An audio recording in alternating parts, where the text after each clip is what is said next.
Greetings everyone, hello and welcome to Chilliteracy. Happy Wednesday. I completely forgot where the button was I meant to press.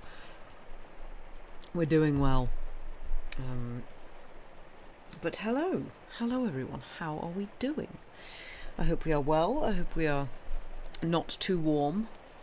I know it's rather warm in many places at the moment. The air horn button, yeah, exactly. But yes, I hope we're all doing well. I have been in London today and was pleasantly surprised that it wasn't actually as hot as I thought it was going to be. So that was quite nice. Though it was quite warm still. But yes, how is everybody? Everybody! I can words. Oh, excuse me.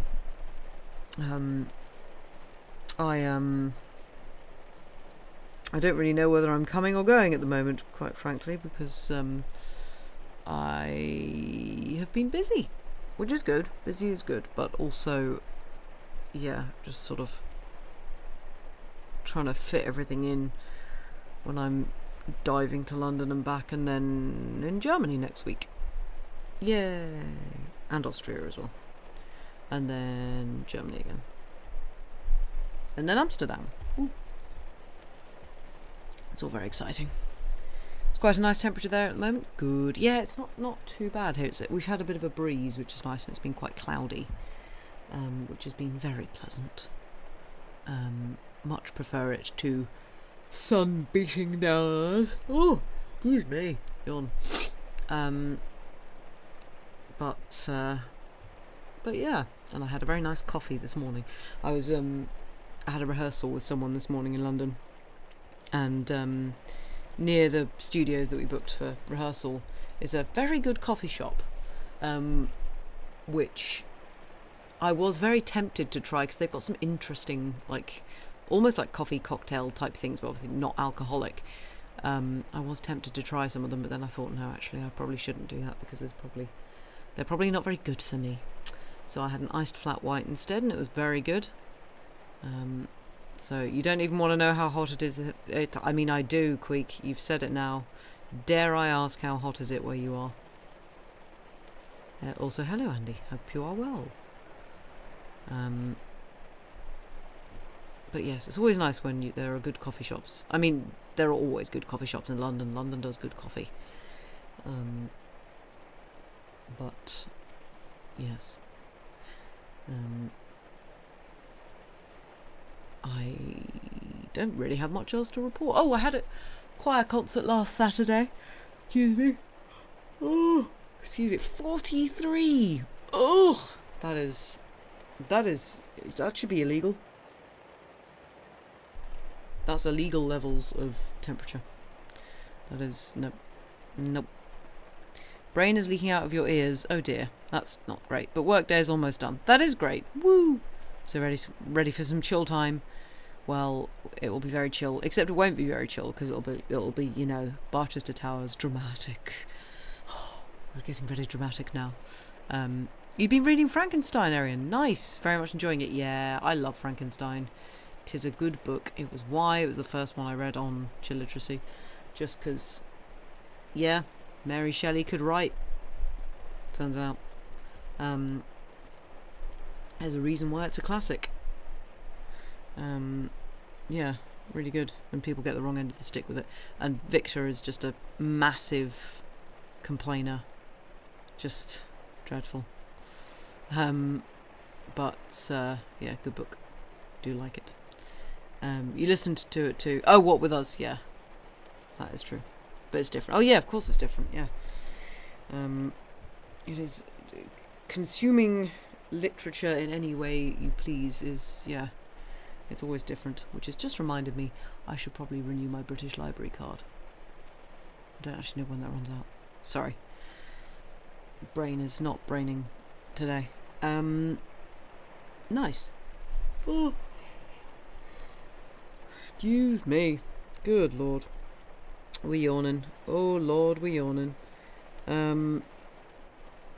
But yes, and I have successfully, well, it wasn't really intentional, but I've sort of introduced my choir to the wonderful people that are Lady Maisry and also Jimmy and Sid.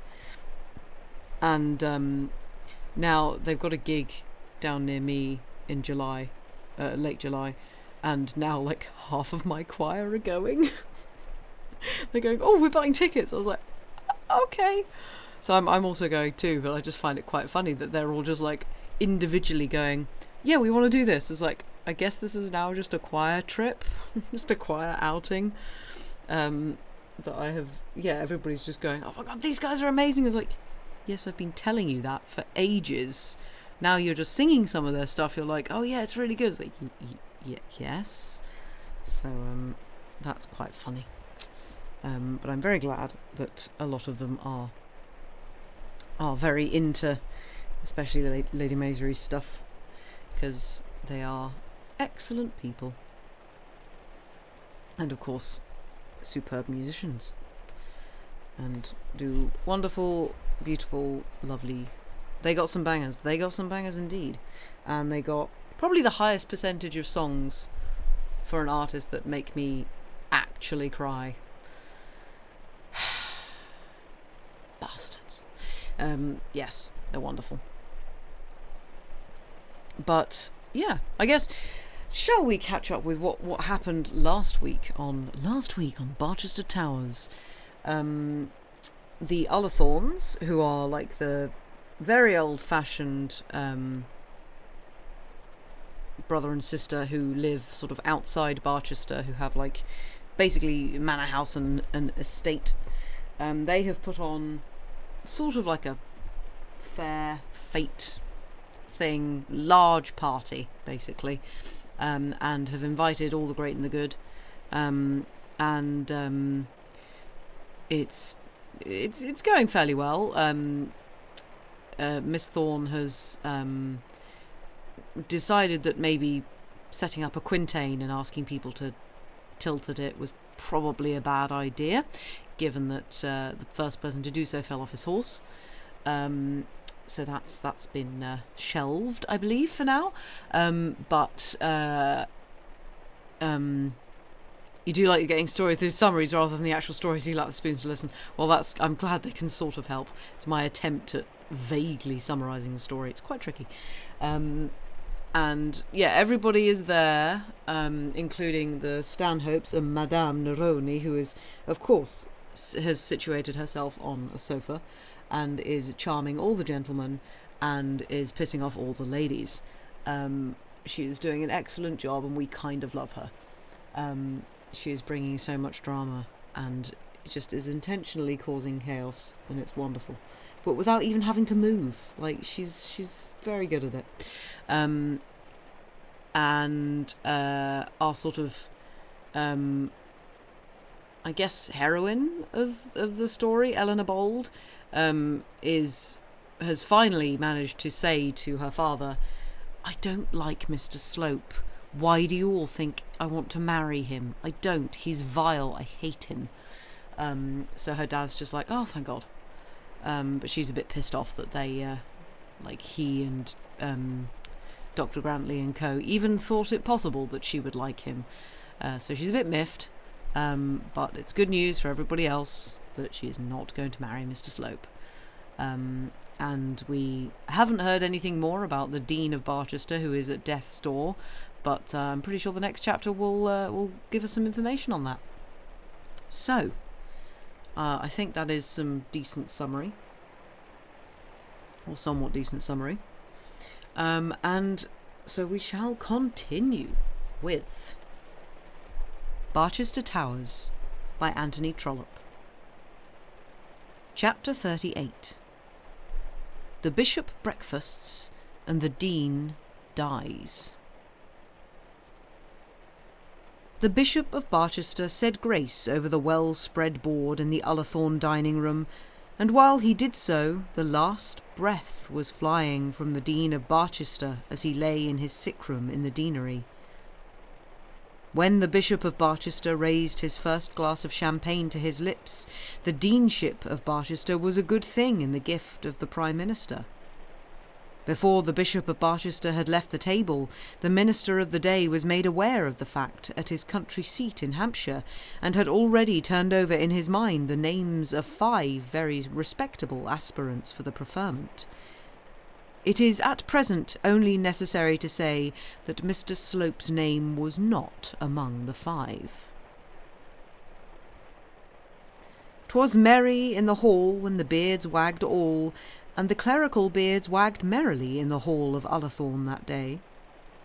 It was not till after the last cork had been drawn, the last speech made, the last nut cracked, that tidings reached and were whispered about that the poor dean was no more. It was well for the happiness of the clerical beards that this little delay took place, as otherwise decency would have forbidden them to wag at all. But there was one sad man among them that day. Mr. Arabin's beard did not wag as it should have done. He had come there hoping the best, striving to think the best about Eleanor, turning over in his mind all the words he remembered to have fallen from her about Mr. Slope, and trying to gather from them a conviction unfavourable to his rival. He had not exactly resolved to come that day to some decisive proof as to the widow's intention, but he had meant, if possible, to recultivate his friendship with Eleanor. And in his present frame of mind, any such recultivation must have ended in a declaration of love. He had passed the previous night alone at his new parsonage, and it was the first night that he had so passed. It had been dull and sombre enough. Mrs. Grantley had been right in saying that a priestess would be wanting at St. Ewald's. He had sat there alone with his glass before him, and then with his teapot, thinking about Eleanor Bold. As is usual in such meditations, he did little but blame her for liking Mr. Slope, and blame her for not liking him. Blame her for her cordiality to himself, and blame her for her want of cordiality. Blame her for being stubborn, headstrong, and passionate, and yet the more he thought of her, the higher she rose in his affection. If only it should turn out, if only it could be made to turn out, that she had defended Mr. Slope, not from love, but on principle, all would be right. Such principle in itself would be admirable, lovable, womanly. He felt that he could be pleased to allow Mr. Slope just so much favour as that. But if... And then Mr. Arabin poked his fire most unnecessarily, spoke crossly to his new parlour-maid who came in for the tea-things, and threw himself back in his chair, determined to go to sleep. Why had she been so stiff-necked when asked a plain question? She could not but have known in what light he regarded her. Why had she not answered a plain question, and so put an end to his misery? Then, instead of going to sleep in his armchair, Mr. Arabin walked about the room as though he had been possessed. On the following morning, when he attended Miss Thorne's behests, he was still in a somewhat confused state. His first duty had been to converse with Mrs. Clantantram, and that lady had found it impossible to elicit the slightest sympathy from him on the subject of her roquelaure. Miss Thorne had asked him whether Mrs. Bold was coming with the Grantleys, and the two names of Bold and Grantley together had nearly made him jump from his seat. He was in this state of confused uncertainty, hope and doubt, when he saw Mr. Slope, with his most polished smile, handing Eleanor out of her carriage.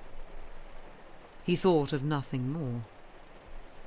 He never considered whether the carriage belonged to her or to Mr. Slope, or to anyone else to whom they might both be mutually obliged without any concert between themselves.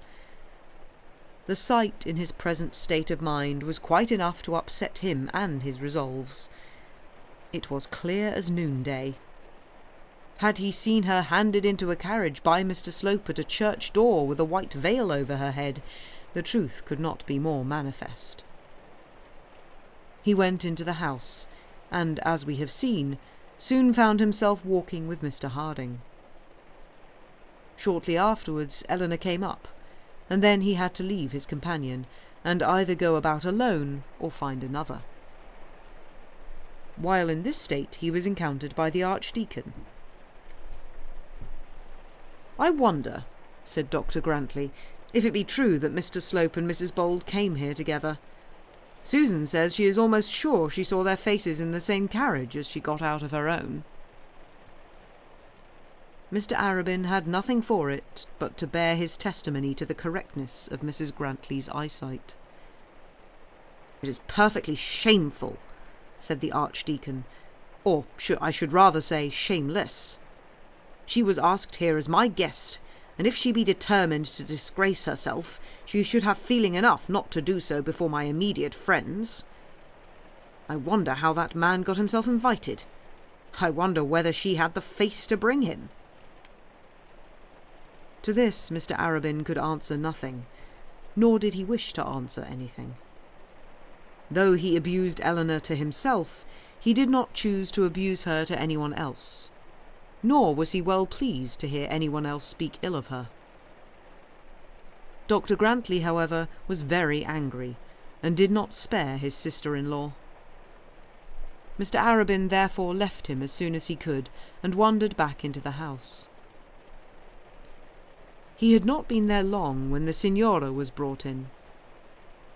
For some time he kept himself out of temptation, and merely hovered round her at a distance, but as soon as Mr. Thorne had left her, he yielded himself up to the basilisk, and allowed himself to be made prey of. It is impossible to say how the knowledge had been acquired, but the Signora had a sort of instinctive knowledge that Mr. Arabin was an admirer of Mrs. Bold.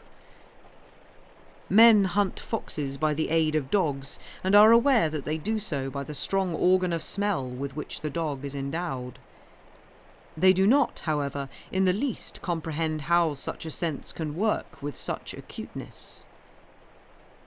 The organ by which women instinctively, as it were, know and feel how other women are regarded by men, and how also men are regarded by other women, is equally strong and equally incomprehensible.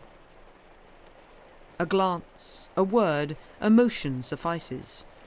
By some acute exercise of her feminine senses, the Signora was aware that Mr. Arabin loved Eleanor Bold, and therefore, by a further exercise of her peculiar feminine propensities, it was quite natural for her to entrap Mr. Arabin into her net. The work was half done before she came to Ullathorne, and when could she have a better opportunity of completing it? She had had almost enough of Mr. Slope, though she could not quite resist the fun of driving a very sanctimonious clergyman to madness by a desperate and ruinous passion. Mr. Thorne had fallen too easily to give much pleasure in the chase. His position as a man of wealth might make his alliance of value, but as a lover he was very second-rate. We may say that she regarded him somewhat as a sportsman does a pheasant.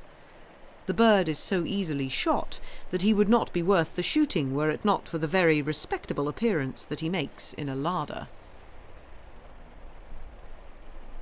The Signora would not waste much time in shooting Mr. Thorne, but still he was worth bagging for family uses.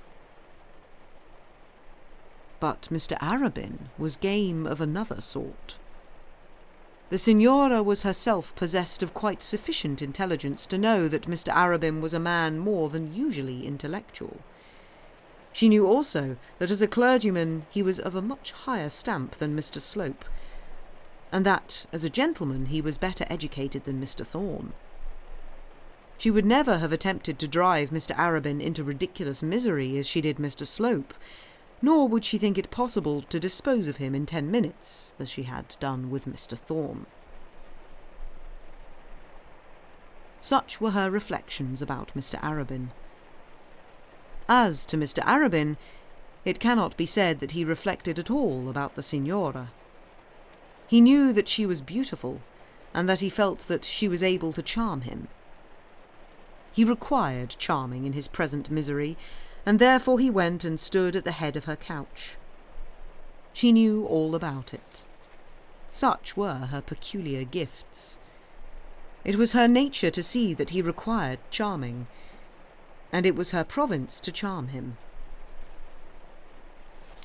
As the Eastern idler swallows his dose of opium, as the London reprobate swallows his dose of gin, so, with similar desires and for similar reasons, did Mr. Arabin prepare to swallow the charms of the Signora Neroni. "Why aren't you shooting with bows and arrows, Mr. Arabin?" said she, when they were nearly alone together in the drawing-room, "or talking with young ladies in shady bowers, or turning your talents to account in some way? What was a bachelor like you asked here for? Don't you mean to earn your cold chicken and champagne? Were I you, I should be ashamed to be so idle." Mr. Arabin murmured some sort of an answer. Though he wished to be charmed, he was hardly yet in a mood to be playful in return. "Why, what ails you, Mr. Arabin?" said she. "Here you are in your own parish. Miss Thorne tells me that her party is given expressly in your honour, and yet you are the only dull man at it. Your friend Mr. Slope was with me a few minutes since, full of life and spirits. Why don't you rival him?" It was not difficult for so acute an observer as Madeline Neroni to see that she had hit the nail on the head and driven the bolt home. Mr. Arabin winced visibly before her attack, and she knew at once that he was jealous of Mr. Slope. "But I look on you and Mr. Slope as the very antipodes of men," said she. "There is nothing in which you are not each the reverse of the other, except in belonging to the same profession, and even in that you are so unlike as perfectly to maintain the rule. He is gregarious, you are given to solitude. He is active, you are passive. He works, you think. He likes women, you despise them. He is fond of position and power, and so are you, but for directly different reasons. He loves to be praised, you very foolishly abhor it. He will gain his rewards, which will be an insipid useful wife, a comfortable income, and a reputation for sanctimony. You will also gain yours." "Well, and what will they be?" said Mr. Arabin, who knew that he was being flattered, and yet suffered himself to put up with it. "What will be my rewards?" "The heart of some woman whom you will be too austere to own that you love, and the respect of some few friends which you will be too proud to own that you value." "Rich rewards," said he, "but of little worth if they are to be so treated." "Oh, you are not to look for such success as awaits Mr. Slope. He is born to be a successful man. He suggests to himself an object, and then starts for it with eager intention. Nothing will deter him from his pursuit. He will have no scruples, no fears, no hesitation. His desire is to be a bishop with a rising family. The wife will come first, and in due time the apron. You will see all this, and then—" "Well, and what then?" "Then you will begin to wish that you had done the same." Mr. Arabin looked placidly out at the lawn, and, resting his shoulder on the head of the sofa, rubbed his chin with his hand. It was a trick he had when he was thinking deeply, and what the Signora said made him think. Was it not all true? Would he not hereafter look back, if not at Mr. Slope, at some others, perhaps not equally gifted with himself, who had risen in the world while he had lagged behind, and then wish that he had done the same? Is not such the doom of all speculative men of talent?" said she. Do they not all sit rapt, as you now are, cutting imaginary silken cords with their fine edges, while those not so highly tempered sever the everyday Gordian knots of the world's struggle, and win wealth and renown? Steel too highly polished, edges too sharp, do not do for this world's work, Mr. Arabin. Who was this woman that thus read the secrets of his heart and re-uttered to him the unwelcome bodings of his own soul? He looked full into her face when she had done speaking, and said, "Am I one of those foolish blades, too sharp and too fine to do a useful day's work? Why do you let the slopes of the world outdistance you?" said she. "Is not the blood in your veins as warm as his? Does not your pulse beat as fast? Has not God made you a man, and intended you to do a man's work here, aye, and to take a man's wages also?" Mr. Arabin sat ruminating and rubbing his face, and wondering why these things were said to him, but he replied nothing. The signora went on. "The greatest mistake any man ever made is to suppose that the good things of the world are not worth the winning. And it is a mistake so opposed to the religion which you preach. Why does God permit his bishops one after another to have their 5,000s and 10,000s a year, if such wealth be bad and not worth having? Why are beautiful things given to us, and luxuries and pleasant enjoyments, if they be not intended to be used? They must be meant for someone, and what is good for a layman cannot surely be bad for a clerk. You try to despise these good things, but you only try, you don't succeed." "Don't I?" said Mr. Arabin, still musing and not knowing what he said. "I ask you the question. Do you succeed?" Mr. Arabin looked at her piteously. It seemed to him as though he were being interrogated by some inner spirit of his own, to whom he could not refuse an answer, and to whom he did not dare to give a false reply. "Come, Mr. Arabin, confess. Do you succeed? Is money so contemptible? Is worldly power so worthless? Is feminine beauty a trifle to be so slightly regarded by a wise man?" "Feminine beauty?" said he, gazing into her face as though all the feminine beauty in the world were concentrated there. "Why do you say I do not regard it?" "If you look at me like that, Mr. Arabin, I shall alter my opinion, or should do so were I not of course aware that I have no beauty of my own worth regarding." The gentleman blushed crimson, but the lady did not blush at all. A slightly increased colour animated her face, just so much so as to give her an air of special interest. She expected a compliment from her admirer, but she was rather grateful than otherwise by finding that he did not pay it to her. Mr. Slope and Thorne, Messrs. Brown, Jones and Robinson, they all paid her compliments. She was rather in hopes that she would ultimately succeed in inducing Mr. Arabin to abuse her. "But your gaze," said she, "is one of wonder and not of admiration. You wonder at my audacity in asking you such questions about yourself." "Well, I do rather," said he. "Nevertheless, I expect an answer, Mr. Arabin. Why were women made beautiful if men are not meant to regard them?" "But men do regard them," he replied. "And why not you?" "You are begging the question, Madame Neroni."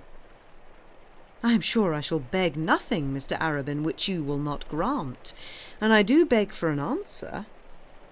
Do you not, as a rule, think women below your notice as companions? Let us see. There is the widow Bold looking round at you from her chair this minute. What would you say to her as a companion for life?"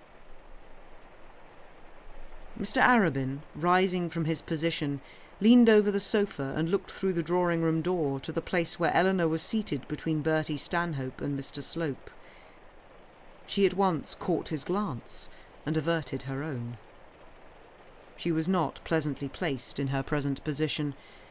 Mr. Slope was doing his best to attract her attention, and she was striving to prevent his doing so by talking to Mr. Stanhope, while her mind was intently fixed on Mr. Arabin and Madame Neroni.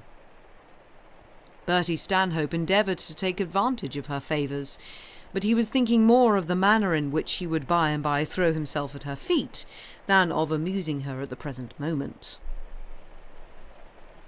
"There," said the Signora. "She was stretching her beautiful neck to look at you, and now you have disturbed her. Well, I declare, I believe I am wrong about you. I believe that you do think Mrs. Bold a charming woman. Your looks seem to say so, and by her looks I should say that she is jealous of me. Come, Mr. Arabin, confide in me, and if it is so, I'll do all in my power to make up the match." It is needless to say that the Signora was not very sincere in her offer. She was never sincere on such subjects. She never expected others to be so, nor did she expect others to think her so. Such matters were her playthings, her billiard table, her hounds and hunters, her waltzes and polkas, her picnics and summer-day excursions. She had little else to amuse her, and therefore played at love-making in all its forms. She was now playing at it with Mr. Arabin, and did not at all expect the earnestness and truth of his answer. "All in your power would be nothing," said he, "for Mrs. Bold is, I imagine, already engaged to another." "Then you own the impeachment yourself?" "You cross-question me rather unfairly," he replied, "and I do not know why I answer you at all. Mrs. Bold is a very beautiful woman, and as intelligent as beautiful. It is impossible to know her without admiring her." "So you think the widow a very beautiful woman?" "Indeed I do." "And one that would grace the parsonage of St. Ewolds?" "One that would well grace any man's house." "And you really have the effrontery to tell me this," said she, "to tell me, who, as you very well know, set up to be a beauty myself, and who am at this very moment taking such an interest in your affairs, you really have the effrontery to tell me that Mrs. Bold is the most beautiful woman you know?" "I did not say so," said Mr. Arabin. "You are more beautiful." "Ah, come now, that is something like. I thought you could not be so unfeeling." "You are more beautiful, perhaps more clever." Thank you, Mr. Arabin. I knew that you and I should be friends. But not a word further. I will not hear a word further. If you talk till midnight, you cannot improve what you have said." "But, Madame Neroni, Mrs. Bold—" "I will not hear a word about Mrs. Bold. Dread thoughts of strychnine did pass across my brain, but she is welcome to the second place." "Her place? I won't hear anything about her or her place. I am satisfied, and that is enough. But, Mr. Arabin, I am dying of hunger. Beautiful and clever as I am, you know I cannot go to my food, and yet you do not bring it to me." This, at any rate, was so true as to make it necessary that Mr. Arabin should act upon it, and he accordingly went into the dining-room and supplied the Signora's wants. "And yourself?" said she. "Oh," said he, "I'm not hungry. I never eat at this hour." Come, Mr. Arabin, don't let love interfere with your appetite. It never does with mine. Give me half a glass more champagne and then go to the table. Mrs. Bold will do me an injury if you stay talking to me any longer. Mr. Arabin did as he was bid. He took her plate and glass from her, and, going to the dining room, helped himself to a sandwich from the crowded table and began munching it in a corner. As he was doing so, Miss Thorne, who had hardly sat down for a moment, came into the room, and seeing him standing was greatly distressed. "Oh, my dear Mr. Arabin," said she, "have you never sat down yet? I am so distressed, you of all men too." Mr. Arabin assured her that he had only just come into the room. "That is the very reason why you should lose no more time. Come, I'll make room for you. Thank ye, my dear," she said, seeing that Mrs. Bold was making an attempt to move from her chair, "but I would not for worlds see you stir, for all the ladies would think it necessary to follow. But perhaps, if Mr. Stanhope has done, just for a minute, Mr. Stanhope, till I can get another chair." And so Bertie had to rise to make way for his rival. This he did, as he did everything, with an air of good-humoured pleasantry which made it impossible for Mr. Arabin to refuse the proffered seat. His bishopric let another take," said Bertie, the quotation being certainly not very appropriate, either for the occasion or the person spoken to. "I have eaten and am satisfied. Mr. Arabin, pray take my chair. I wish for your sake that it really was a bishop's seat." Mr. Arabin did sit down, and as he did so, Mrs. Bold got up as though to follow her neighbour. Pray don't move," said Miss Thorne, almost forcing Eleanor back into her chair. "Mr. Stanhope is not going to leave us. He will stand behind you like a true knight as he is. And now I think of it, Mr. Arabin, let me introduce you to Mr. Slope. Mr. Slope, Mr. Arabin." And the two gentlemen bowed stiffly to each other across the lady whom they both intended to marry, while the other gentleman who also intended to marry her stood behind, watching them. The two had never met each other before, and the present was certainly not a good opportunity for much cordial conversation, even if cordial conversation between them had been possible. As it was, the whole four who formed the party seemed as though their tongues were tied. Mr. Slope, who was wide awake to what he hoped was his coming opportunity, was not much concerned in the interest of the moment. His wish was to see Eleanor move, that he might pursue her. Bertie was not exactly in the same frame of mind. The evil day was near enough. There was no reason why he should precipitate it. He had made up his mind to marry Eleanor Bold if he could, and was resolved today to take the first preliminary step towards doing so. But there was time enough before him.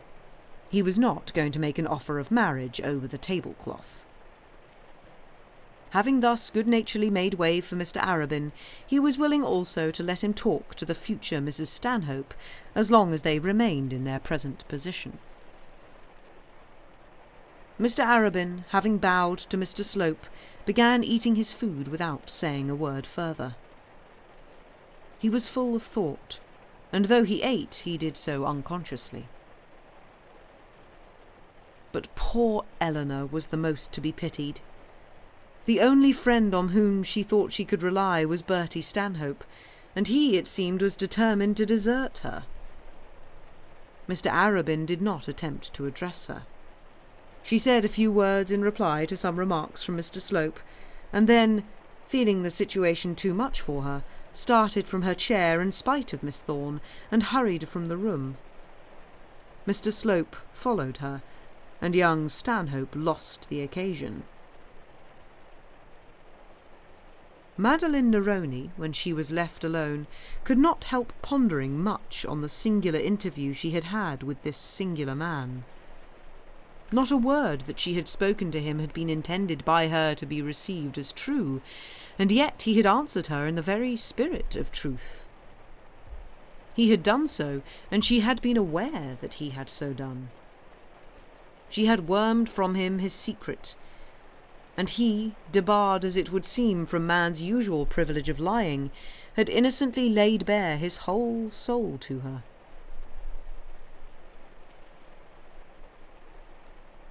He loved Eleanor Bold, but Eleanor was not in his eye so beautiful as herself. He would fain have Eleanor for his wife, but yet he had acknowledged that she was the less gifted of the two. The man had literally been unable to falsify his thoughts when questioned, and had been compelled to be true malgré lui, even when truth must have been so disagreeable to him. This teacher of men, this Oxford pundit, this double-distilled quintessence of university perfection, this writer of religious treatises, this speaker of ecclesiastical speeches, had been like a little child in her hands. She had turned him inside out, and read his very heart as she might have done that of a young girl. She could not but despise him for his facile openness, and yet she liked him for it too. It was a novelty to her, a new trait in a man's character. She felt also that she could never so completely make a fool of him as she did of the Slopes and Thorns. She felt that she never could induce Mr. Arabin to make protestations to her that were not true, or to listen to nonsense that was mere nonsense. It was quite clear that Mr. Arabin was heartily in love with Mrs. Bold, and the Signora, with very unwonted good nature, began to turn it over in her mind whether she could not do him a good turn. Of course, Bertie was to have the first chance. It was an understood family arrangement that her brother was, if possible, to marry the widow Bold. Madeline knew too well his necessities and what was due to her sister to interfere with so excellent a plan, as long as it might be feasible. But she had a strong suspicion that it was not feasible. She did not think it likely that Mrs. Bold would accept a man in her brother's position, and she had frequently said so to Charlotte. She was inclined to believe that Mr. Slope had more chance of success, and with her it would be a labour of love to rob Mr. Slope of his wife. And so the Signora resolved, should Bertie fail, to do a good-natured act for once in her life, and give up Mr. Arabin to the woman whom he loved.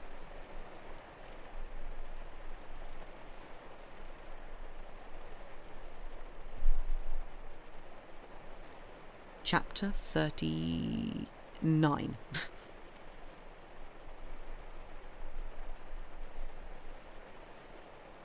The Lookalofts and the Greenacres. On the whole, Miss Thorne's provision for the amusement and feeding of the outer classes in the exoteric paddock was not unsuccessful. Two little drawbacks to the general happiness did take place, but they were of a temporary nature and apparent rather than real. The first was the downfall of young Harry Greenacre, and the other the uprise of Mrs. Lookaloft and her family. As to the quintain, it became more popular among the boys on foot than it would have ever been among the men on horseback, even had young Greenacre been more successful. It was twirled round and round till it was nearly twisted out of the ground, and the bag of flour was used with great gusto in powdering the backs and heads of all who could be coaxed within its vicinity. Of course, it was reported all through the assemblage that Harry was dead, and there was a pathetic scene between him and his mother when it was found that he had escaped scatheless from the fall. A good deal of beer was drunk on the occasion, and the quintain was dratted and bothered and very generally anathematized by all the mothers who had young sons likely to be placed in similar jeopardy. But the affair of Mrs. Lookaloft was of a more serious nature. "I do tell 'ee plainly, face to face, she be there in Madam's drawing-room, herself and Gussie, and them two walloping gals dressed up to their very eyes." This was said by a very positive, very indignant, and very fat farmer's wife, who was sitting on the end of a bench, leaning on the handle of a huge cotton umbrella. But you didn't see her, Dame Guffern?" said Mrs. Greenacre, whom this information, joined to the recent peril undergone by her son, almost overpowered. Mr. Greenacre held just as much land as Mr. Lookaloft, paid his rent quite as punctually, and his opinion in the vestry-room was reckoned to be every whit as good. Mrs. Lookaloft's rise in the world had been wormwood to Mrs. Greenacre. She had no taste herself for the sort of finery which had converted Barleystub Farm into Rosebank, and which had occasionally graced Mr. Lookaloft's letters with the dignity of esquirehood. She had no wish to convert her own homestead into Violet Villa, or to see her good man go about with a newfangled handle to his name. But it was a mortal injury to her that Mrs. Lookaloft should be successful in her hunt after such honours. She had abused and ridiculed Mrs. Lookaloft to the extent of her little power. She had pushed against her going out of church, and had excused herself with all the easiness of equality. "Ah, dame, I axes pardon, but you be grown so mortal stout these times." She had inquired with apparent cordiality of Mr. Lookaloft after the woman that owned him, and had, as she thought, been on the whole able to hold her own pretty well against her aspiring neighbour. Now, however, she found herself distinctly put into a separate and inferior class. Mrs. Lookaloft was asked into the Ullathorne drawing-room merely because she called her house Rosebank, and had talked over her husband into buying pianos and silk dresses instead of putting his money by to stock farms for his sons. Mrs. Greenacre, much as she reverenced Miss Thorne, and highly as she respected her husband's landlord, could not but look on this as an act of injustice done to her and hers. Hitherto the Lookalofts had never been recognised as being of a different class from the Greenacres. Their pretensions were all self-pretensions. Their finery was all paid for by themselves and not granted to them by others. The local sovereigns of the vicinity, the district fountains of honour, had hitherto conferred on them the stamp of no rank. Hitherto their crinoline petticoats, late hours, and mincing gait had been a fair subject of Mrs. Greenacre's raillery, and this raillery had been a safety valve for her envy. Now, however, and from henceforward, the case would be very different. Now the Lookalofts would boast that their aspirations had been sanctioned by the gentry of the country. Now they would declare with some show of truth that their claims to peculiar consideration had been recognised. They had sat as equal guests in the presence of bishops and baronets. They had been curtsied to by Miss Thorne on her own drawing-room carpet. They were about to sit down to table in company with a live countess. Bab Lookaloft, as she had always been called by the young Greenacres in the days of their juvenile equality, might possibly sit next to the Honourable George, and that wretched Gussie might be permitted to hand a custard to the Lady Margaretta de Courcy. The fruition of those honours, or such of them as fell to the lot of the envied family, was not such as should have caused much envy. The attention paid to the Lookalofts by the de Courcys was very limited, and the amount of entertainment which they received from the bishop's society was hardly in itself a recompense for the dull monotony of their day. But of what they endured Mrs. Greenacre took no account. She thought only of what she considered they must enjoy, and of the dreadfully exalted tone of living which would be manifested by the Rosebank family as the consequences of their present distinction. "But did you see them there, Dame? Did you see him there with your own eyes?" asked poor Mrs. Greenacre, still hoping that there might be some ground for doubt. "And how could I do that unless so be I was there myself?" asked Mrs. Guffern. "I didn't set eyes on none of them this blessed morning, but I zeed them as did. You know our John? Well, he will be for keeping company with Betsy Rusk, Madam's own maid, you know.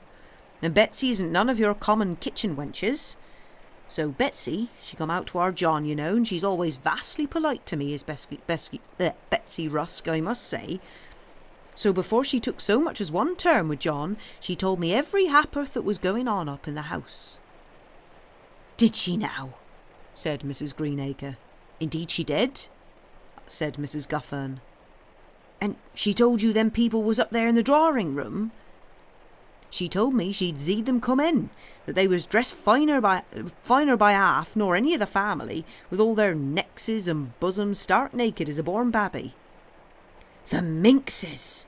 exclaimed Mrs. Greenacre, who felt herself more put about by this than any other mark of aristocratic distinction which her enemies had assumed. "Yes, indeed," continued Mrs. Guffern, "as naked as you please, while all the quality was dressed just as you and I be, Mrs. Greenacre." "Drat their impudence!" said Mrs. Greenacre, from whose well-covered bosom all milk of human kindness was receding, as far as the family of the Lookalofts were concerned. "So says I," said Mrs. Guffern, "and so says my goodman Thomas Guffern, when he heard it. 'Molly,' says he to me, 'if ever you takes to going about o' mornings with yourself all naked in them ways, I begs you won't come back no more to the old house.' So says I, 'Thomas, no more I will.' 'But,' says he, 'drat it, how the deuce does she manage with her rheumatiz, and she not a rag on her?'" And Mrs. Guffern laughed loudly as she thought of Mrs. Lookaloft's probable sufferings from rheumatic attacks. "But to liken herself in that way to folk that have blood in their veins," said Mrs. Greenacre. "Well, but that warn't all neither that Betsy told. There they all swelled into Madam's drawing room like so many turkey cocks, as much to say, and who dare say no to us? And Gregory was thinking of telling him of 'em to come down here, only his heart failed him because of the grand way they were dressed. So in they went, but Madam looked at them as glum as death." "Well now," said Mrs. Greenacre, greatly relieved, "so they wasn't acts different from us at all then?" "Betsy says that Gregory says that Madam wasn't a bit too well pleased to see them where they was, and that, to his believing, they was expected to come here just like the rest of us." There was great consolation in this. Not that Mrs. Greenacre was altogether satisfied. She felt that justice to herself demanded that Mrs. Lookaloft should not only be encouraged, but that she should also be absolutely punished. What had been done at that scriptural banquet, of which Mrs. Greenacre so often read the account to her family? Why had not Miss Thorne boldly gone to the intruder and said, "Friend, thou hast come up hither to high places not fitted to thee. Go down lower, and thou wilt find thy mates"? Let the Lookalofts be treated at the present moment with ever so cold a shoulder, they would still be enabled to boast hereafter of their position, their aspirations, and their honour.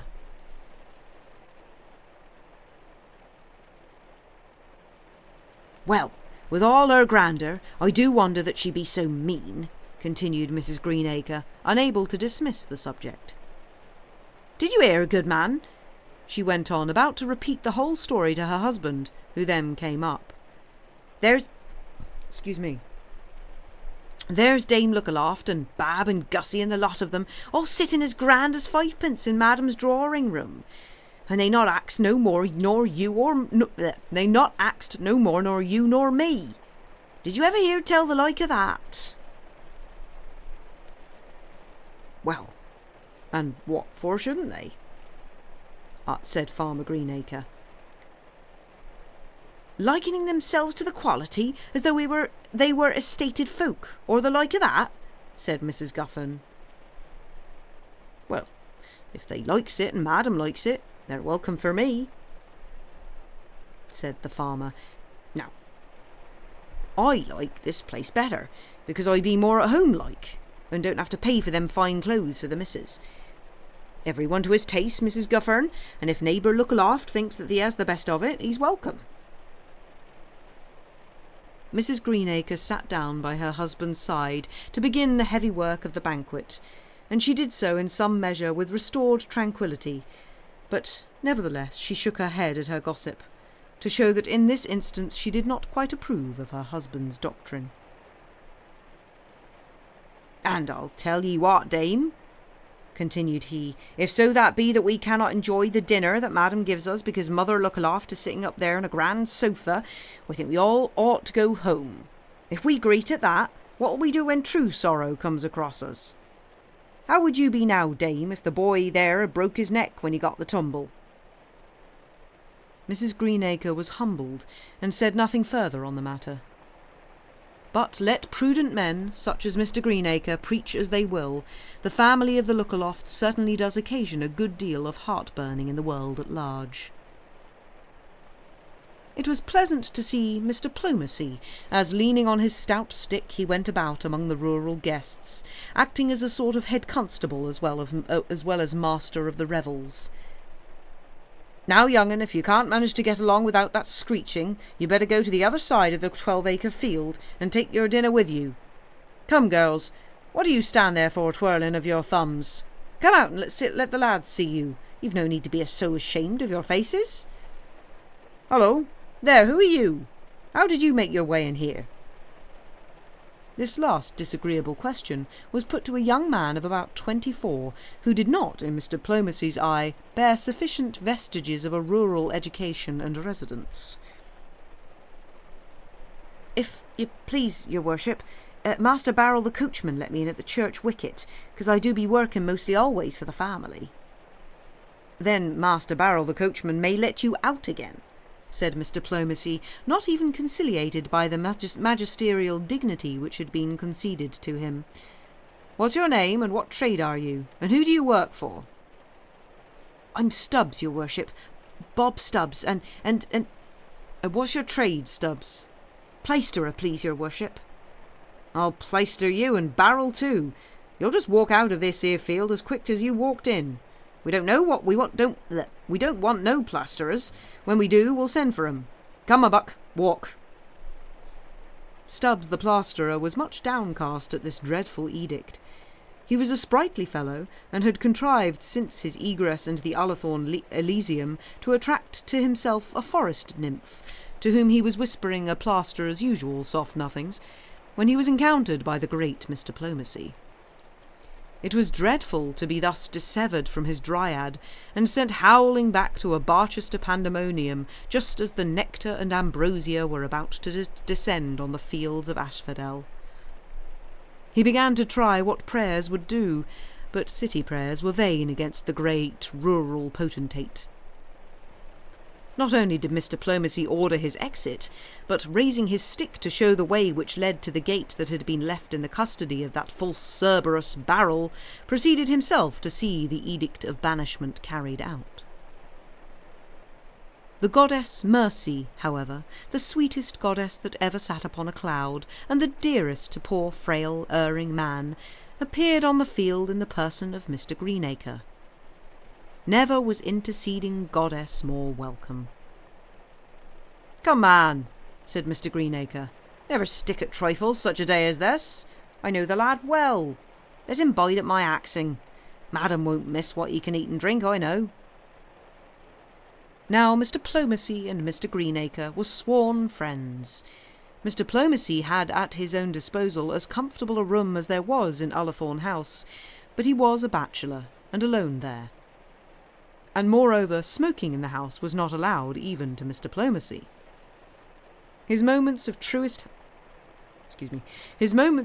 happiness were spent in a huge armchair in the warmest corner of Mrs. Greenacre's beautifully clean front kitchen.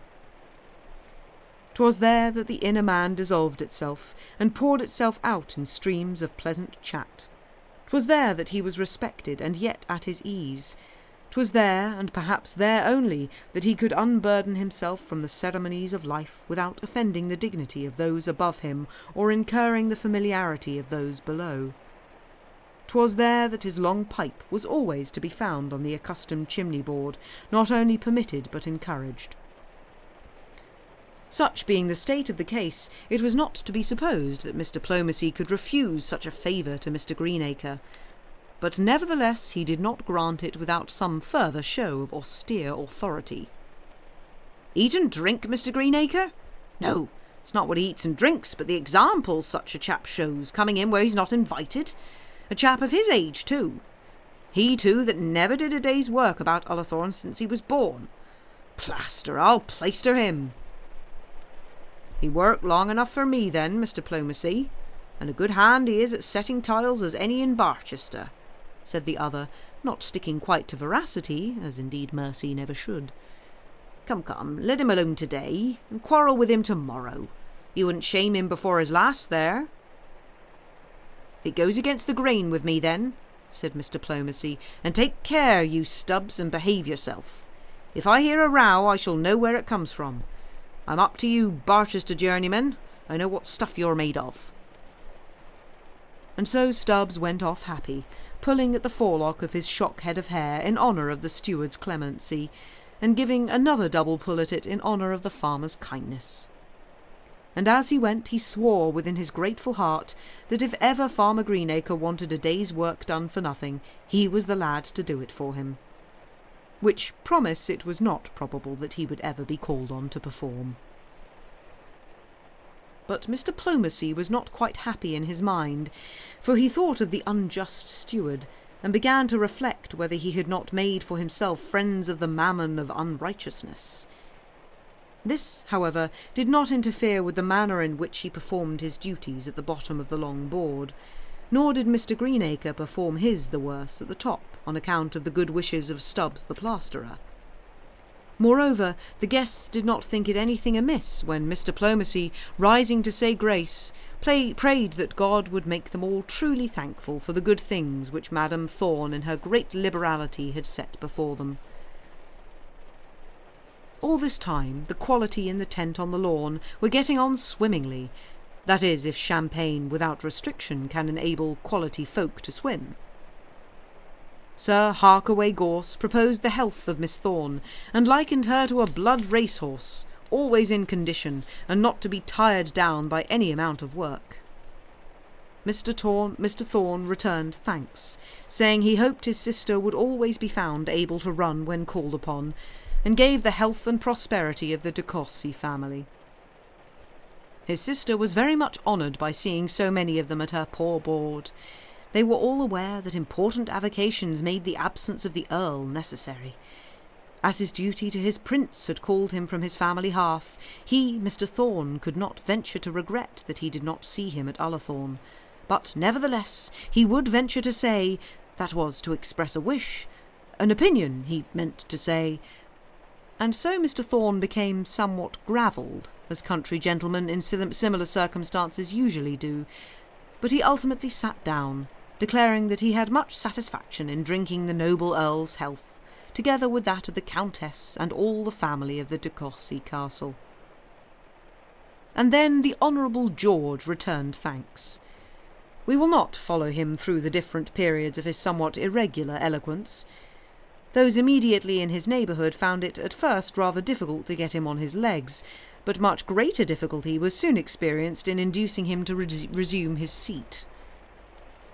One of two arrangements should certainly be made in these days.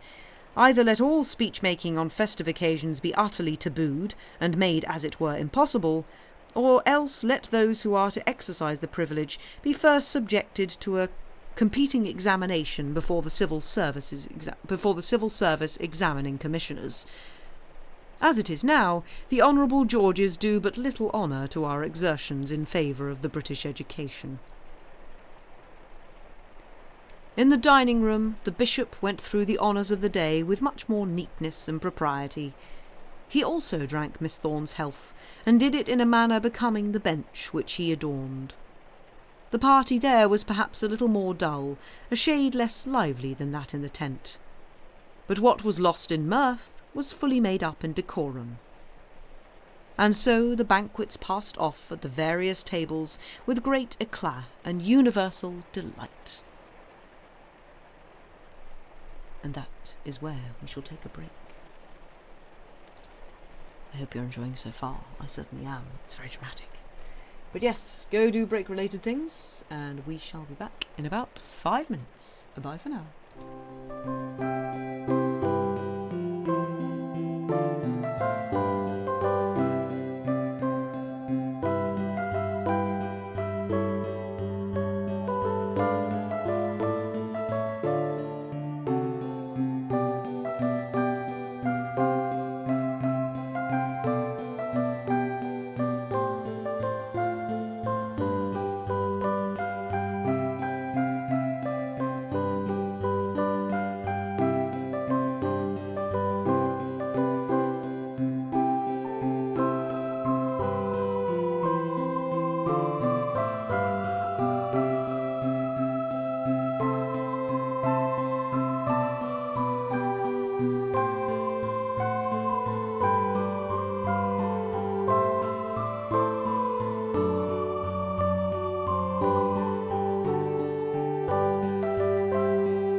And we return.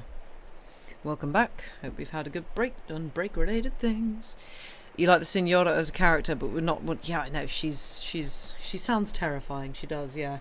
It's like, oh no, I can't say anything to you because it will be used somehow against me. Also, she's not a Signora. She's a Signora. She's Italian. You fed your cat. Nice, Lady Mephistopheles. Also, yes, hello, Lady Mephistopheles. I saw you sneak in. And also, Smallcog. Hello. Started reading a little earlier than I usually do because often I just spend like 20 minutes chatting. Yeah, it's all very exciting and fun. I will see how I go. My voice is feeling a little scratchy. Might possibly just do one more chapter. That's a fairly short chapter because I've got to do. I'm singing a lot tomorrow and Friday, and a little bit Saturday as well. So I should probably, just keep my voice not feeling awful. And I've been doing singing into a trumpet today. So yeah, it's a bit feeling like this. Brushed a metric ton of cat fur from your dress. Oh, fun. It was brushing day. Yeah. Sam has attempted to brush Zoe. Which end? Oh, what? Which end of the trumpet? Ha ha ha ha. The noisy end. Now, which is the noisy end? That's the question. Is it the end that makes noise or the end that produces the sound? Who knows? Yes. Yeah, brushing cats. How many bells are involved? Just the one today. Both is good. Yeah. Mhm. No, it's just a normal belled trumpet today. The second one wasn't the case. I just couldn't be bothered to put it on, and I didn't actually need it. So there you go. Oh, and very important purchase that nobody cares about. I care about. Piece I'm playing next week, and frankly, I need to expand my mute collection anyway. Piece I'm playing next week requires basically all of the different types of trumpet mute, of which there are like the general sort of ones that people use: straight mute, cut mute, Harmon mute, and wah-wah. Not wah-wah, sorry. Plunger mute. I'm playing a piccolo trumpet, and every single mute. I need a tiny version of all of them. I have a piccolo trumpet straight mute, but now I have bought a piccolo trumpet harmon mute, and it is very, very tiny and very cute. I didn't think mutes could be cute. Piccolo trumpet mutes are cute. They're like 2 inches tall. They're tiny. so, oh god, this is, yeah. Does it have googly eyes on it? It can have googly eyes on it. I could put googly eyes on it. Tiny trumpet accessories, I know, it's dangerous. Yeah, the work I do is very dangerous because I'm around a trumpet player who is just constantly like, hey, maybe you should get this. And it's like, no, I can't spend more money on this. And he goes, well, you could if I make sure that you get enough work that you pay it off. Is like, is this because you can't really justify buying yourself more things, so you're trying to make me buy more things, so you get that sort of the rush of buying of new things being around you, and are you actually living vicariously through me?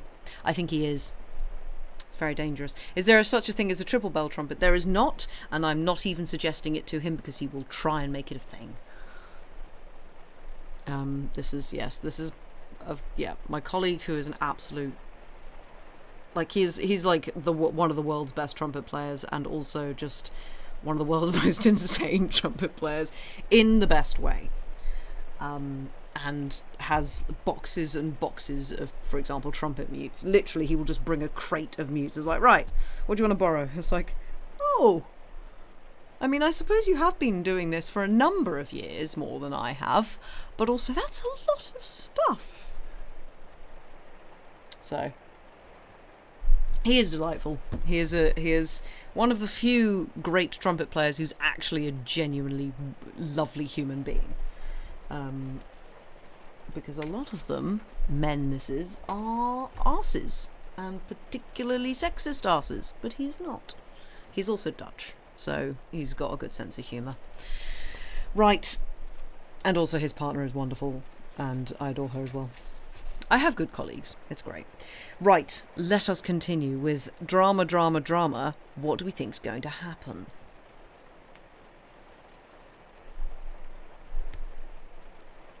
So, let's continue. Sorry, my brain is just short-circuiting with the... That's chapter 40, isn't it? Yes. I was like, what does XL mean? Not extra large. Flippin' numerals. Okay, let's continue. Chapter 40.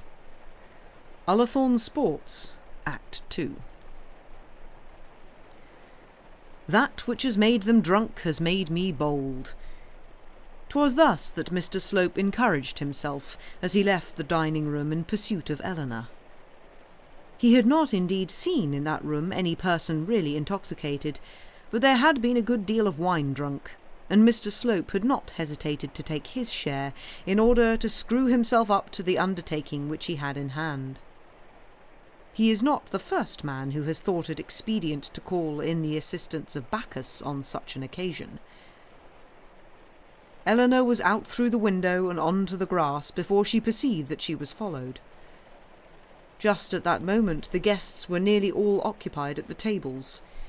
Here and there were to be seen a constant couple or two who preferred their own sweet discourse to the jingle of glasses or the charms of rhetoric which fell from the mouths of the Honourable George and the Bishop of Barchester, but the grounds were as nearly vacant as Mr. Slope could wish them to be. Eleanor saw that she was pursued, and as a deer, when escape is no longer possible, will turn to bay and attack the hounds, so did she turn upon Mr. Slope. "Pray don't let me take you from the room," said she, speaking with all the stiffness which she knew how to use. "I have come out to look for a friend. I must beg of you, Mr. Slope, to go back." But Mr. Slope would not be thus entreated. He had observed all day that Mrs. Bold was not cordial to him, and this had to a certain extent oppressed him. But he did not deduce from this any assurance that his aspirations were in vain. He saw that she was angry with him. Might she not be so because he had so long tampered with her feelings?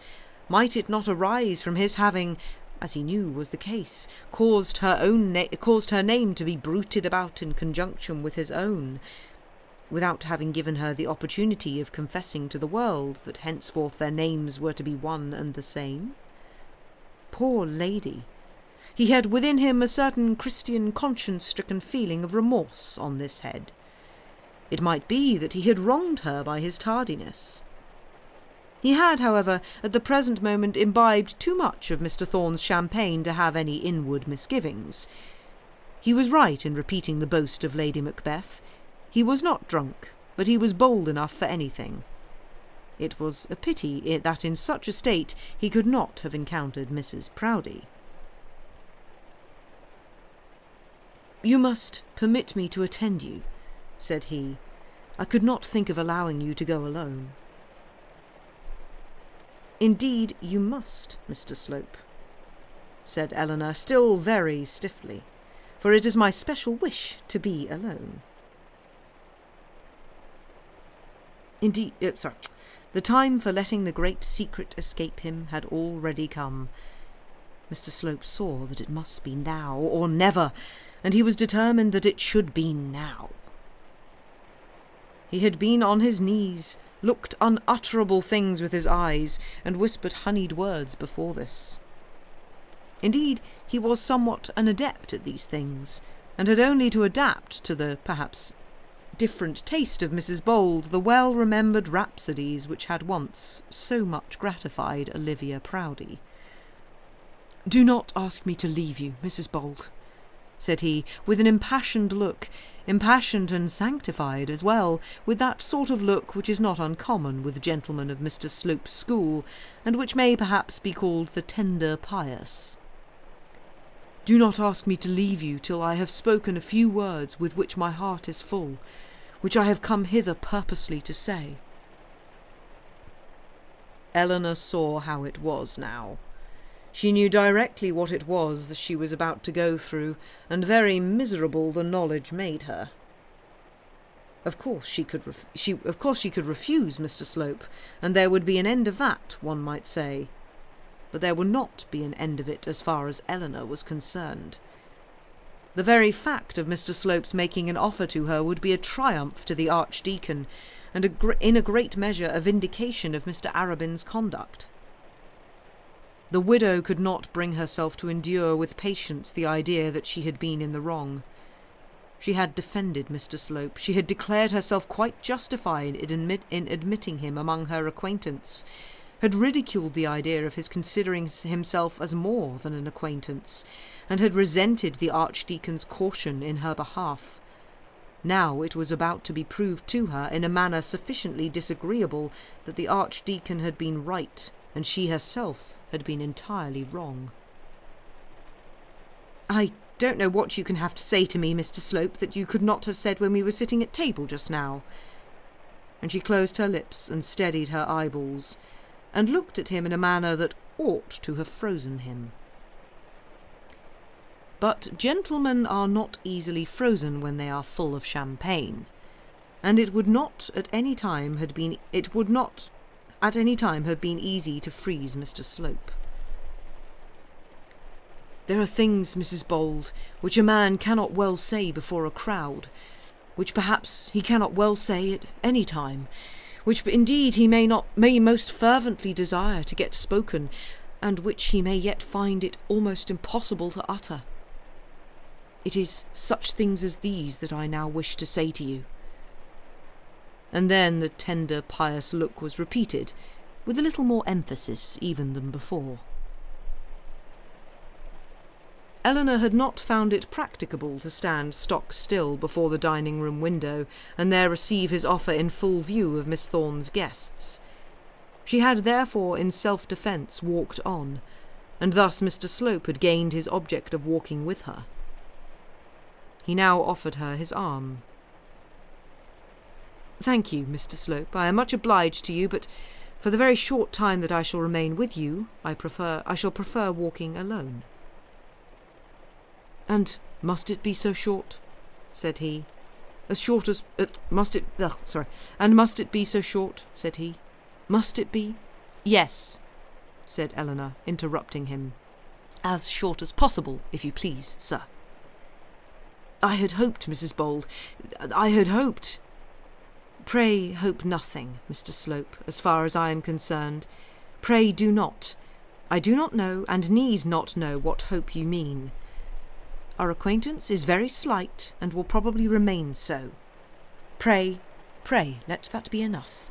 There is at any rate no necessity for us to quarrel. Mrs. Bold was certainly treating Mr. Slope rather cavalierly, and he felt it so. She was rejecting him before he had offered himself, and informed him at the same time that he was taking a great deal too much on himself to be so familiar. She did not even make an attempt. From such a sharp and waspish word as no to pluck the sting. He was still determined to be very tender and very pious, seeing that, in spite of all Mrs. Bold had said to him, he had not yet abandoned hope. But he was inclined also to be somewhat angry. The widow was bearing herself, as he thought, with too high a hand, was speaking of herself in much too imperious a tone. She had clearly no idea that an honour was being conferred on her. Mr. Slope would be tender as long as he could, but he began to think if that failed it would not be amiss if he also mounted himself for a while on his high horse. Mr. Slope could undoubtedly be very tender, but he could be very savage also, and he knew his own abilities. That is cruel, said he, and unchristian too. The worst of us is all still bidden to hope. What have I done that you should pass on me so severe a sentence? And then he paused a moment, during which the widow walked steadily on with a measured step, saying nothing further. Beautiful woman! At last he burst forth. Beautiful woman! You cannot pretend to be ignorant that I adore you. Yes, Eleanor, I love you. I love you with the truest affection which man can bear to woman. Next to my hopes of heaven are my hopes of possessing you. Mr. Slope's memory here played him false, or he would not have omitted the deanery. How sweet to walk to heaven with you by my side, with you for my guide, mutual guides. Say, Eleanor, dearest Eleanor, shall we walk that sweet path together? Eleanor had no intention of ever walking together with Mr. Slope on any other path than that special one of Miss Thorne's which they now occupied. But as she had been unable to prevent the expression of Mr. Slope's wishes and aspirations, she resolved to hear him out to the end before she answered him. Ah, Eleanor, he continued, and it seemed to be his idea that as he had once found courage to pronounce her Christian name, he could not utter it often enough. Ah, Eleanor, will it not be sweet, with the Lord's assistance, to travel hand in hand through this mortal valley which his mercies will make pleasant to us, till hereafter we shall dwell together at the foot of his throne? And then a more tenderly pious glance than ever beamed from the lover's eyes. Ah, Eleanor! My name, Mr. Slope, is Mrs. Bold, said Eleanor, though determined to hear out the tale of his love, was much too disgusted by his blasphemy to be able to bear much more of it. Sweetest angel, be not so cold, said he, and as he said it, the champagne broke forth, and he contrived to pass his arm round her waist. He did this with considerable cleverness, for up to this point Eleanor had contrived with tolerable success to keep her distance from him. They had got into a walk nearly enveloped by shrubs, and Mr. Slope therefore no doubt considered that as they were now alone, it was fitting that he should give her some outward demonstration of that affection of which he talked so much. It may perhaps be presumed that the same stamp of measures had been found to succeed with Olivia Proudie. Be this as it may, it was not successful with Eleanor Bold. She sprang from him as she would have jumped from an adder, but she did not spring far, not indeed beyond arm's length, and then, quick as thought, She raised her little hand and dealt him a box on the ear with such right good will that it sounded among the trees like a miniature thunderclap. And now it is to be feared that every well-bred reader of these pages will lay down the book with disgust, feeling that, after all, the heroine is unworthy of sympathy. She is a hoyden, one will say. At any rate, she is not a lady, another will exclaim. I have suspected her all through, a third will declare. She has no idea of the dignity of a matron or of the peculiar propriety which her position demands. At one moment she is romping with young Stanhope, then she is making eyes at Mr. Arabin, anon she comes to a fisticuffs with a third lover, and all before she is yet a widow of 2 years' standing. She cannot altogether be defended, and yet it may be averred that she is not a hoyden, not given to romping, nor prone to boxing. It were to be wished devoutly that she had not struck Mr. Slope in the face. In doing so she derogated from her dignity and committed herself. Had she been educated in Belgravia, had she been brought up by any sterner mentor than that fond father, had she lived longer under the rule of a husband, she might perhaps have saved herself from this great fault. As it was, the provocation was too much for her, the temptation to instant resentment of the insult too strong. She was too keen in the feeling of independence, a feeling dangerous for a young woman, but one in which her position peculiarly tempted her to indulge. And then Mr. Slope's face, tinted with a deeper dye than usual by the wine he had drunk, simpering and puckering itself with pseudo-piety and tender grimaces, seemed specially to call for such punishment. She had, too, a true instinct as to the man. He was capable of rebuke in this way and no other. To him the blow from her little hand was as much an insult as a blow from a man would have been to another. It went direct to his pride. He conceived himself lowered in his dignity and personally outraged. He could almost have struck at her again in his rage. Even the pain was a great annoyance to him, and the feeling that his clerical character had been wholly disregarded sorely vexed him. There are such men who can endure no taint on their personal self-respect, even from a woman, men whose bodies are to themselves such sacred temples that a joke against them is desecration, and a rough touch downright sacrilege. Mr. Slope was such a man, and therefore the slap on the face that he got from Eleanor was, as far as he was concerned, the fittest rebuke which could have been administered to him. But, nevertheless, she should not have raised her hand against the man. Ladies' hands, so soft, so sweet, so delicious to the touch, so graceful to the eye, so gracious in their gentle doings, were not made to belabour men's faces. The moment the deed was done, Eleanor felt that she had sinned against all propriety, and would have given little worlds to recall the blow. In her first agony of sorrow, she all but begged the man's pardon. Her next impulse, however, and the one which she obeyed, was to run away. "I never will speak another word to you," she said, gasping with emotion and the loss of breath which her exertion and violent feelings occasioned her, and so saying, she put foot to the ground and ran quickly back along the path to the house.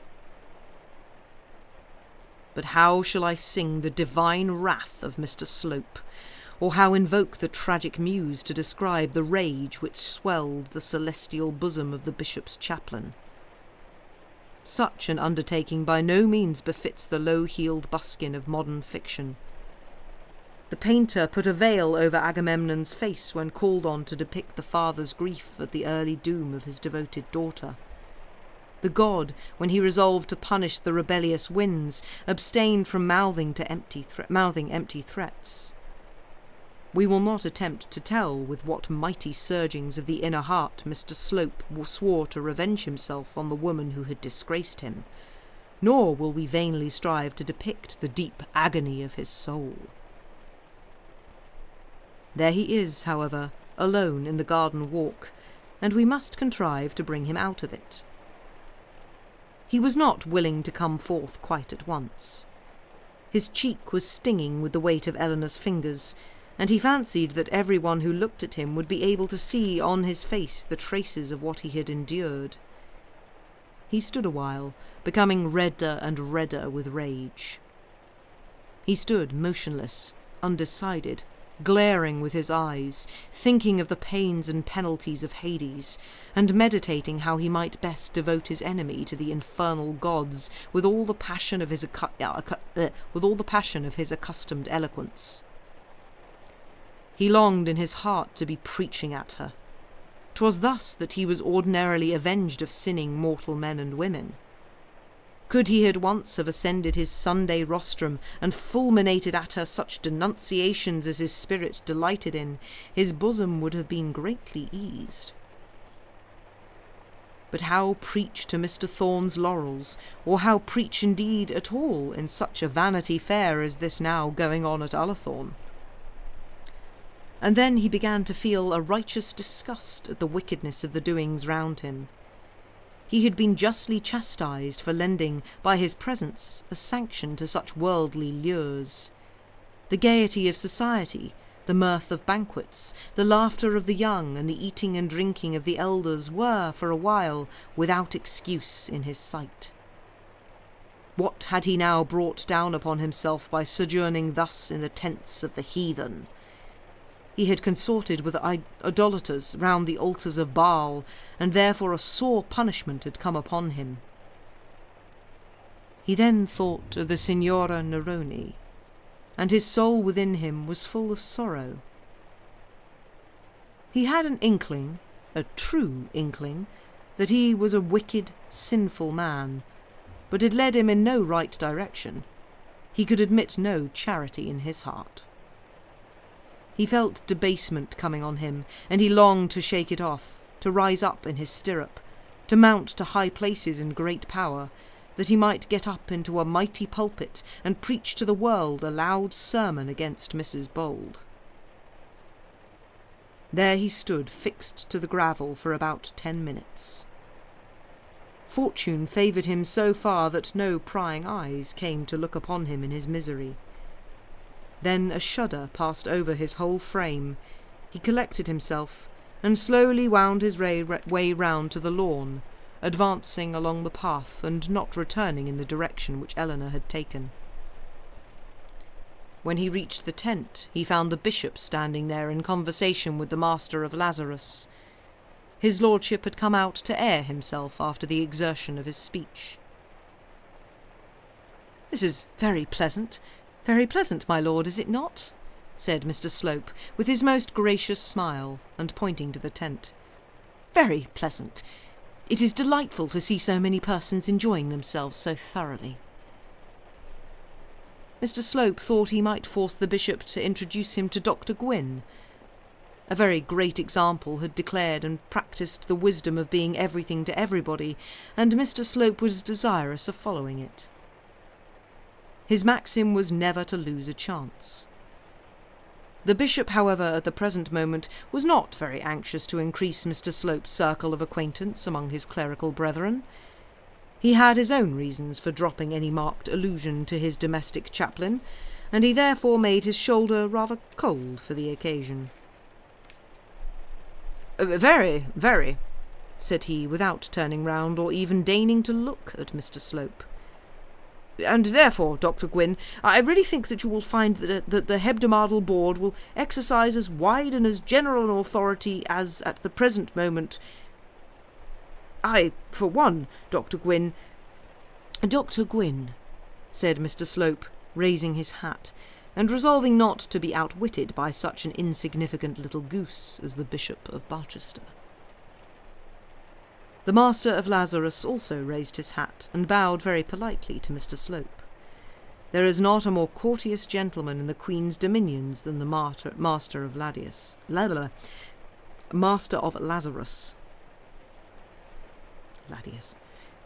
"My lord," said Mr. Slope, "pray do me the honour of introducing me to Dr. Gwynne. The opportunity is too much in my favour to be lost.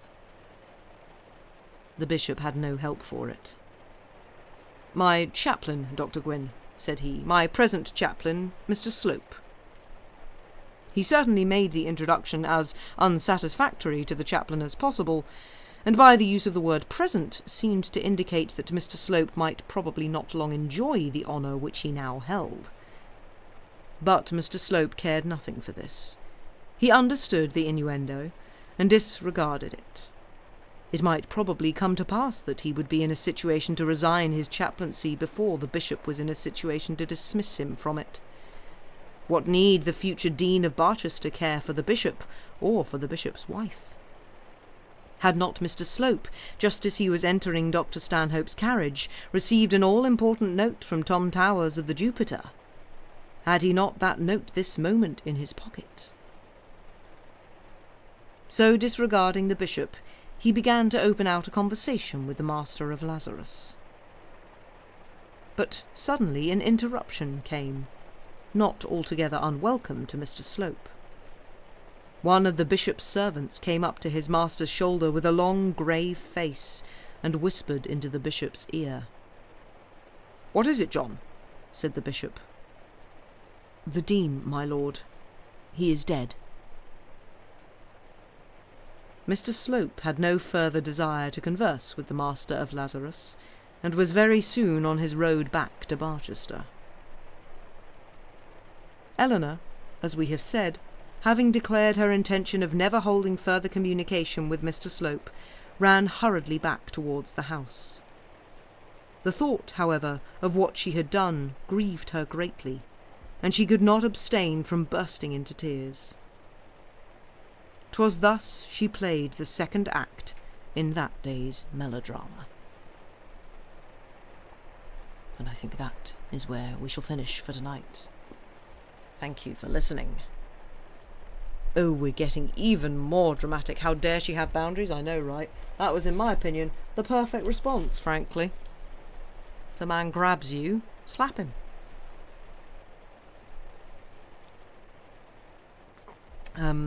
So yeah. Dun dun dun! Exactly. Good stuff. Drama does intensify. We're getting a lot of drama. It's great. This does feel like a bit of a soap opera, and I kind of am here for it. But yes. I don't think I'll raid over to anywhere tonight, just because I'm a bit pooped. I have had a long day. It's been a warm day. I am tired.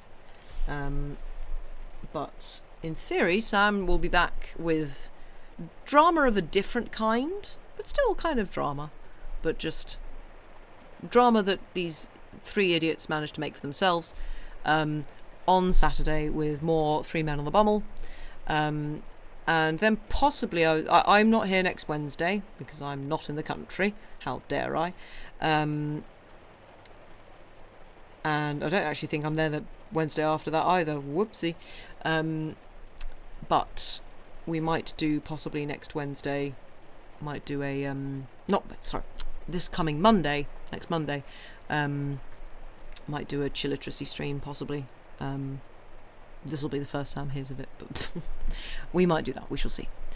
We need a drama meter somewhere in the yeah, we do need something like that, don't we? Yeah.